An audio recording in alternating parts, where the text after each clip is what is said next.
Whispers in the dark. The rain was falling hard that night. A cold, heavy downpour drenched the cracked pavement leading to street.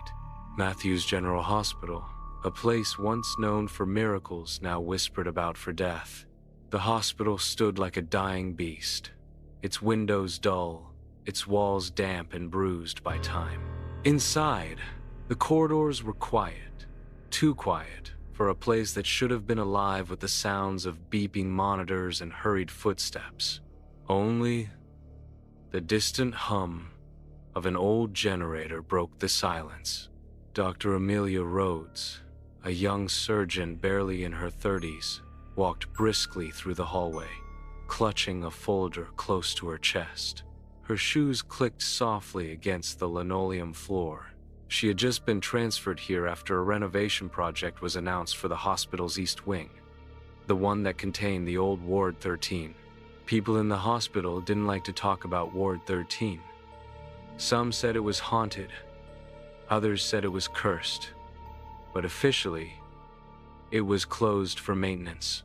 Amelia didn't believe in ghosts. She believed in logic, science, and medicine.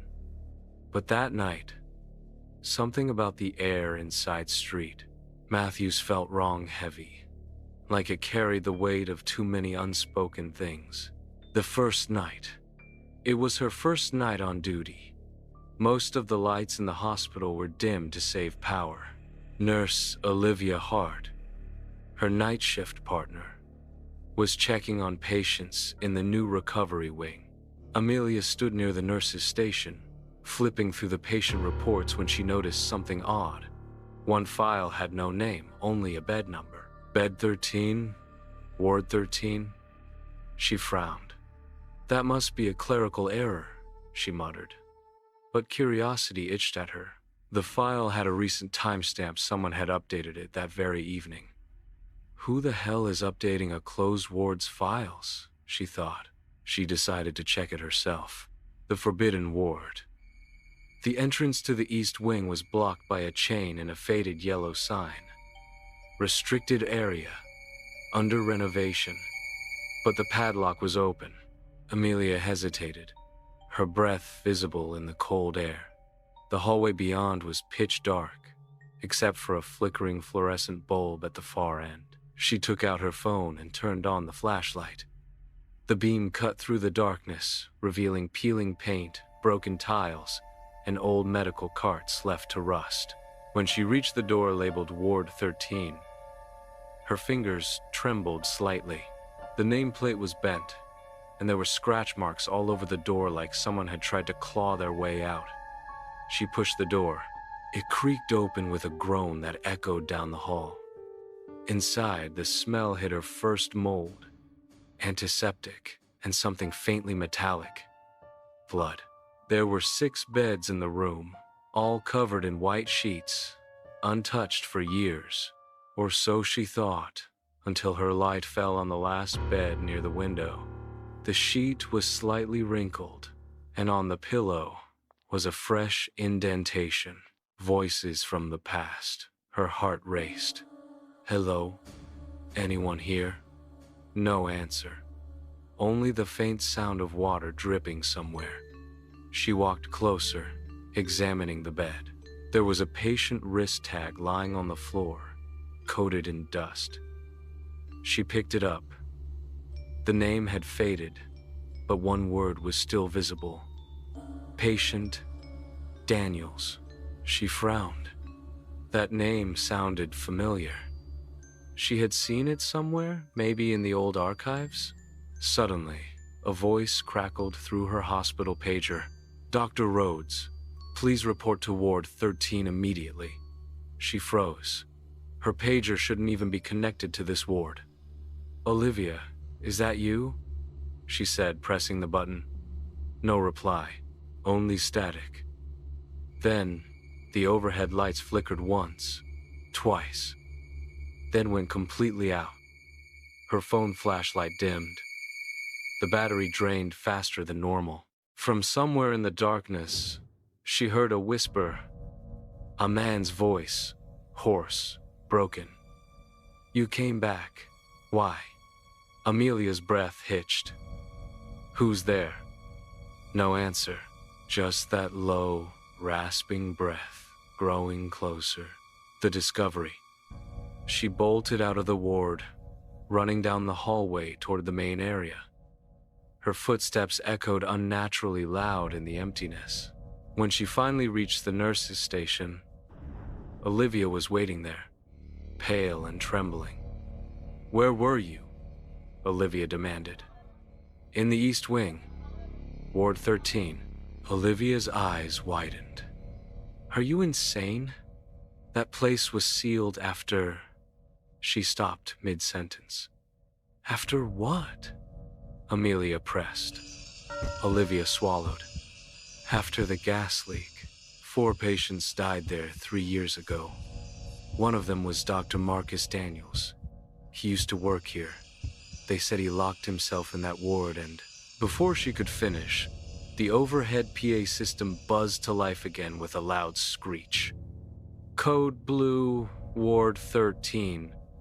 Code Blue, Ward 13. Both women stared at each other. Olivia whispered, "That can't be happening. That system's disconnected." But Amelia's instincts kicked in. "Someone's in there. I have to check." "Amelia, don't!" Olivia pleaded. But she was already running. The return. This time, when she entered the East Wing, the lights were already on dim, yellow, flickering like candle flames. And the air, it wasn't just cold anymore. It felt alive. Inside Ward 13, all 6 beds were now neatly made, except for the one near the window. On it lay a figure covered by a sheet. Amelia froze. The sheet was moving slowly, rising and falling as if someone was breathing beneath it. Her mind screamed impossible. She reached forward with trembling hands and pulled the sheet away. The bed was empty, but the pillow still bore the shape of a human head. And then she saw it written in blood-red letters on the wall above the bed. "You shouldn't have come back, Amelia." Her heart stopped. How did it know her name? Behind her, the door slammed shut with a deafening bang. The lights flickered violently, and a voice, deep and angry, filled the room. "You let me die." She turned slowly. There, standing by the doorway, was a figure in a doctor's coat face, half-burnt, eyes hollow. His ID badge read, "Dr. Marcus Daniels." "The haunting begins," Amelia stumbled back, whispering, "You're dead. You're not real." Daniels took a step forward, the floor creaking beneath his burnt shoes. "You left us to suffocate." "I wasn't here," she cried. "I just transferred." "Lies." His voice echoed, overlapping itself, as if multiple versions of him were speaking at once. "You doctors always think death ends your mistakes. But some of us stay." The lights flickered again. Each time they blinked, his body twitched closer, 1 step, 2, until he was inches away. He lifted a trembling, burnt hand and touched her cheek. His skin was cold as ice. "Now, you'll feel what we felt." The room plunged into darkness, the escape. When the lights came back on, Amelia was lying on the hallway floor outside Ward 13, gasping for breath. Her wrist was bleeding, a deep scratch running down to her elbow.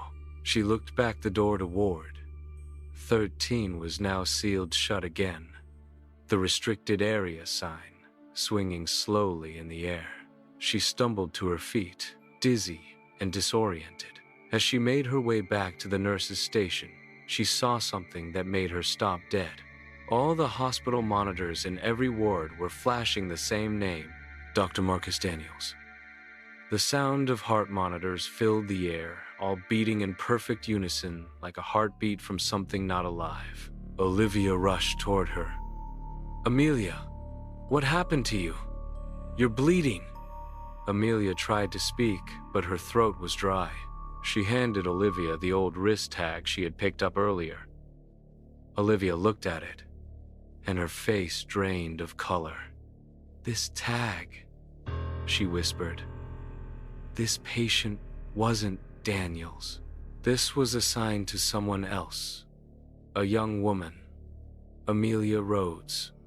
Amelia's blood ran cold. "What?" she breathed. But before she could ask more, the lights flickered again. This time, all the hospital doors slammed shut, bang, bang, bang, echoing through the building. And from the loudspeaker came that same distorted voice. "Dr. Rhodes, report to Ward 13. Your shift isn't over yet." The speakers crackled, then silence. Olivia turned to Amelia. "What the hell is happening?" Amelia's voice trembled. They think I'm one of them. To be continued in part 2, the last surgery."